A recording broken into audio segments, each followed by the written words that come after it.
राज्य में ओलावृष्टि की स्थिति गंभीर हो गई है। धार, शेव, सोलापुर और लातूर जिलों में बारिश से जनजीवन अस्त व्यस्त हो गए हैं।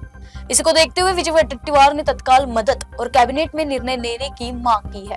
नक्की आज ओला दुष्काळाची पेक्षा भयावह परिस्थिती आहे। ओला दुष्काळ तर सरकारने तुरंत घोषित केला पाहिजे। यापूर्वी सुद्धा आम्ही मागणी केली। मराठवाड्यासह पूर्व पश्चिम विदर्भातील काही जिल्हे, त्यामध्ये यवतमाळ जिल्हा आहे, त्यामध्ये वाशिम जिल्हा आहे, बुलढाणा आहे, अकोला आहे, इथलाही सोयाबीन आणि कपाशीचं पीक पूर्ण धोक्यात आलेलं आहे। धोक्यात आलं नव्हे तर नष्टच झाला आहे। आणि अशा स्थितीत ओला दुष्काळ सरकारने त्वरित जाहीर करून मदत करण्याची आवश्यकता आहे। नाही, आज कॅबिनेट बैठक आहे। गेली 2-3 दिवसापासून जी अतिवृष्टी, ढगफुटी सदृश परिस्थिती झाली, यापूर्वीच्या पावसानेच पूर्वी कंबरडं मोडलाय, त्याचे पूर्णतः पंचनामे झाले नाहीत। आणि आता या 2 दिवसात आलेल्या पावसामुळे पूर्ण मराठवाड्यातील सोलापूर असेल, लातूर आहे, नांदेड आहे, परभणी आहे, बीड आहे, उस्मानाबाद आहे, म्हणजे धाराशिव आहे, या सर्व जिल्ह्यातील शेतीचं अतोनात नुकसान झालेलं आहे। जनावरं वाहून गेली, माणसं असुरक्षित आहेत, सुरक्षित स्थळी त्यांना हलवण्याची अत्यंत आवश्यकता आहे।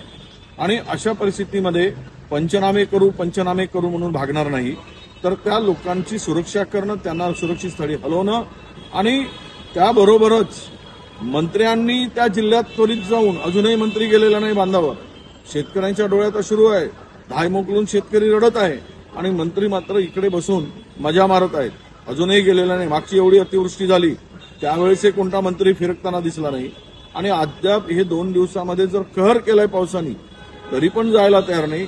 पुन्हा अतिवृष्टी होण्याचे संकेत आहेत, तसा इशारा हवामान खात्याने दिलेला आहे। पुढे पुन्हा झालं तर काहीही शिल्लक राहणार नाही।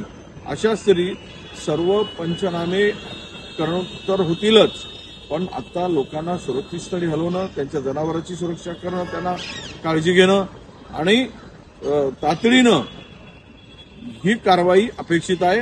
त्यामध्ये मंत्रिमंडळात आज चर्चा करत असताना या मंत्र्यांना जे खाली फिली फिरत आहेत तिकडे जा म्हणाल, सांगायला लावा तिकडे जायला आणि आदेश काढा, मंत्र्यांनी गेलं पाहिजेत आणि परिस्थिती पाहिली पाहिजेत।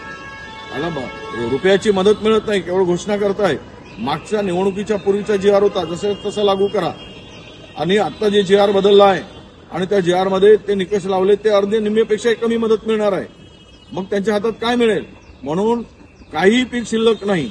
पीक विम्याचा उपयोग नाही, कारण जे ट्रिगर बदलले त्यामुळे पीक विम्यामध्ये निकषात बसत नाही आणि शेतकऱ्याला त्यातून काही फायदा होणार नाही।